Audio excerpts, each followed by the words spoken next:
Robert Frost said, if you work 8 hours a day diligently long enough, you'll eventually get to be the boss and be able to work 12 hours a day. And that's pretty much what emergency medicine leadership is all about. So I looked at some sources of leadership information, and actually I'm missing one slide here. Let's see if it's back there. Nope. It's a quote from Sun Tzu from the Tao Te Ching, which was written in the 6th century before the Christian era. And the quote is, "The worst leader is he who is despised. A good leader is he who people worship. And a great leader is he who people say, we did it ourselves." When I first read that, I thought, aha, that's where Obama got leading from behind.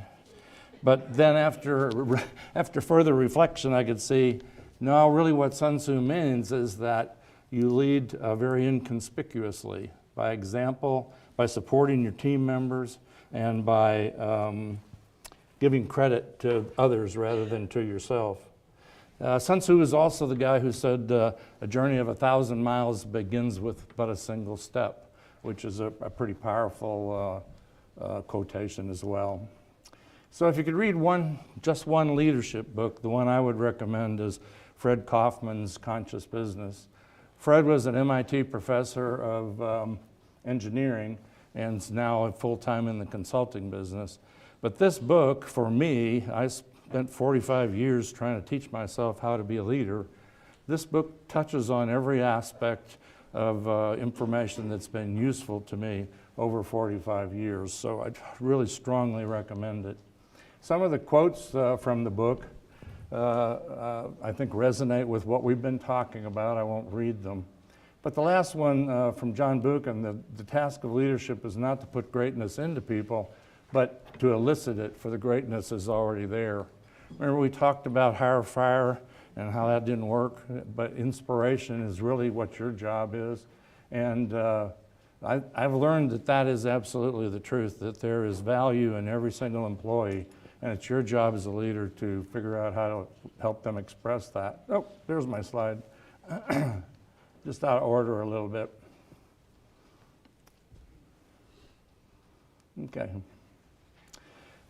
Stephen Covey, of course, wrote the 7 Habits of Highly Successful People. He also wrote a book called The 8th Habit. And the 8th habit is finding your voice and helping those around you find their voice to realize their potential. And if you read the introduction, there's a section in the introduction that talks about the mastery of life resides in the gap between stimulus and response. And I think that's the mastery of leadership as well. He talks about people who are overachievers, which I suspect there's a few in this room, that their gap to start out with is measured in microns. It's stimulus, boom, is how it works. And that doesn't work for a leader. So your job as a leader is to learn how to widen the gap, which means what you're looking for is to give yourself the time to decide what response to that stimulus is most likely to forward me toward the goal I'm trying to achieve. And for me, that's been one of the hardest lessons there is to learn. But I recommend both books. I think they're extremely valuable.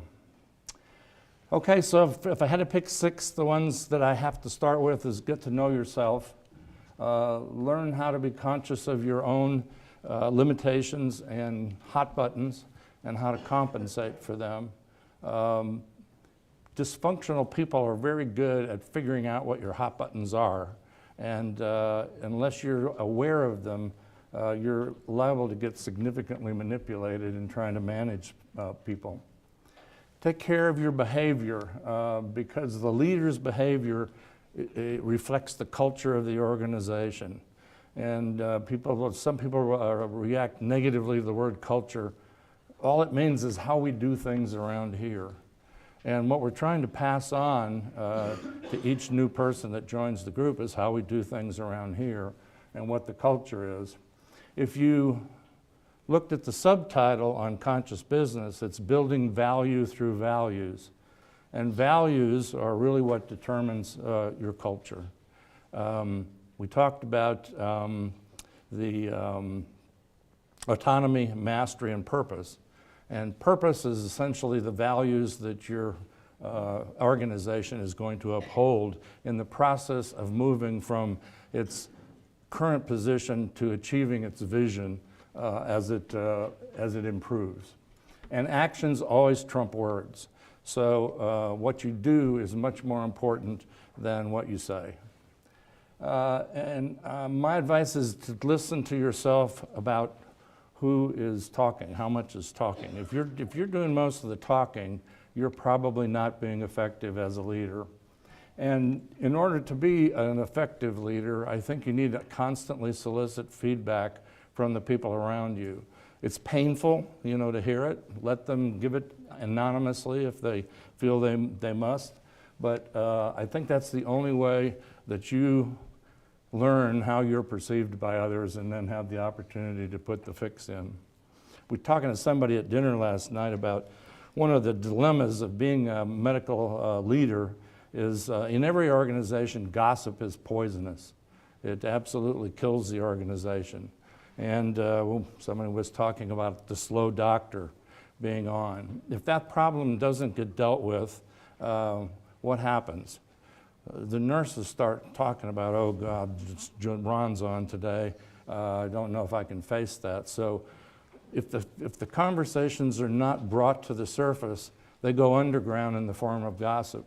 The dilemma for an emergency medicine leader is one of the only ways you can find out what goes on when you're not there is through the nursing staff and other people. So you're constantly trying to balance this relationship between appropriate requests for information and slipping into the gossip area. So remember I talked yesterday about teaching communication skills, and one of the communication skills is how you help people deal with those interpersonal reactions. Ideally, they should be talking to each other, but nurses frequently are uncomfortable approaching doctors. So your job is to create an environment that's safe where the nurse doesn't feel like it's inappropriate to question the physician. Okay, so second one would be begin with the end in mind. Yogi Berra said, if you don't know where you're going, you're likely to end up someplace else. And it's amazing to me how many organizations, be it physician groups or hospital emergency departments, never take the time to sit down and ask the question, what are we all about? This is the second of Stephen Covey's 7 habits, is begin with the end in mind.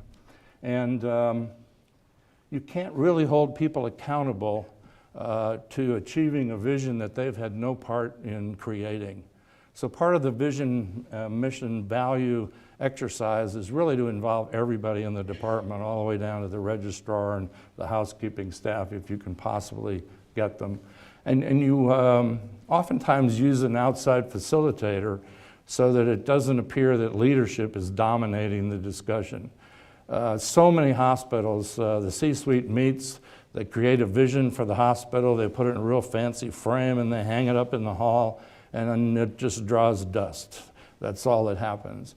In my opinion, a vision mission statement is valueless unless it's embraced by the people on the front line actually doing the work, which is you and your department.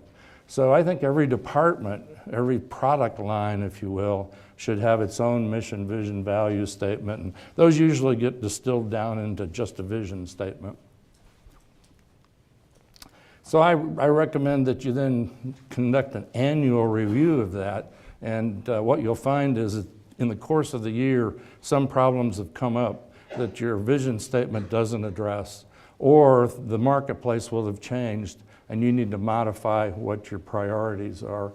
This is also the time that the board of directors can think about setting those targeted results that we talked about in leadership compensation. So I already said that. And then you have to make the organization's vision live. And this is a hard job. You got to work hard at this. But what we would typically do in our group is it would be printed on the back of every agenda for every meeting. And we would start the meeting by having each person read a line in the vision statement. So it's clear the reason we're having this meeting, what this meeting is all about, is that we're committed to this vision and these values. And so you keep it first and foremost. In the process of counseling people, I think your job as a leader is to help people be successful. And so you do that in the context of the vision. Your behavior is detracting from our ability to achieve the vision in the following ways. And we need to change it because this is what we're committed to. It's also important that when you get new people in the organization that you really do have a formal orientation and make this a key part of it so that they come to own it as well. And then you want to celebrate even the smallest successes. Believe it or not, and, most of us physicians are pretty much glass half empty kind of folks. We can see the problems, boom, very easily, but we tend to overlook the successes. And your employees, the people that work for you, or don't work for you, one of the challenges of emergency medicine leadership is most of the people you lead don't work for you. I used to think, well, if I just wrote their paycheck, by gosh, they'd do what I want them to do. But I had an organization where that was true, and it still didn't happen. It's actually your personality and your ability to create that vision and inspire people to want to achieve it, the purpose in that Dan Pink presentation that makes all the difference. And we had Best Exemplify Awards where you had a wooden plaque with brass plates on it that I think the way it worked is the nursing staff would nominate 3 people, and then the physicians would select the one who most exemplifies for the quarter, and their name would be on a plaque. Celebrate the small events, particularly the ones that evidence personal growth, and I'm sure everybody's aware that you celebrate and praise in public and criticize and counsel in private.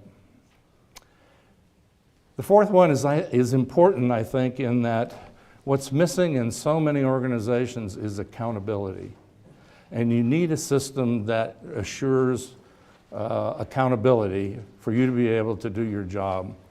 One of the other things I kind of learned from Edison and Ford, didn't really finish the story, but anyway, Ford left Edison after 8 years to, of course, start his motor company.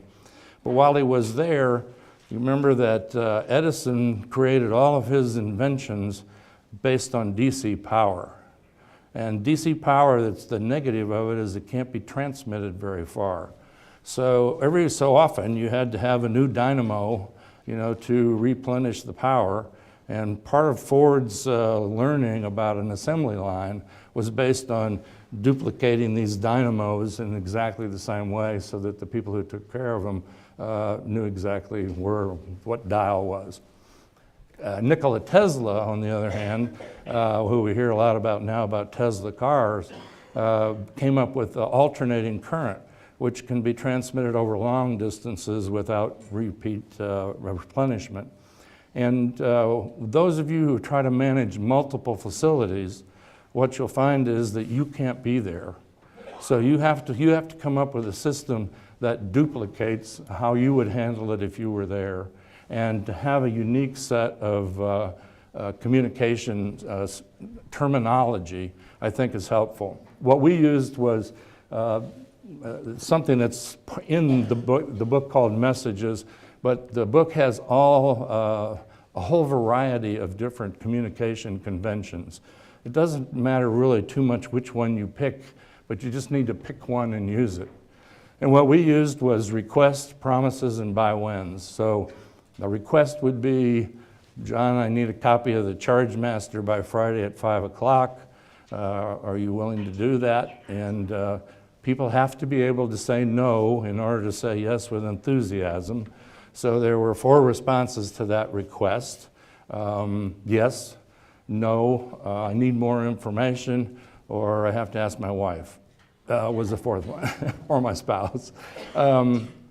So if people accept the request, then they make a promise that by 5 o'clock on Friday they'll deliver that.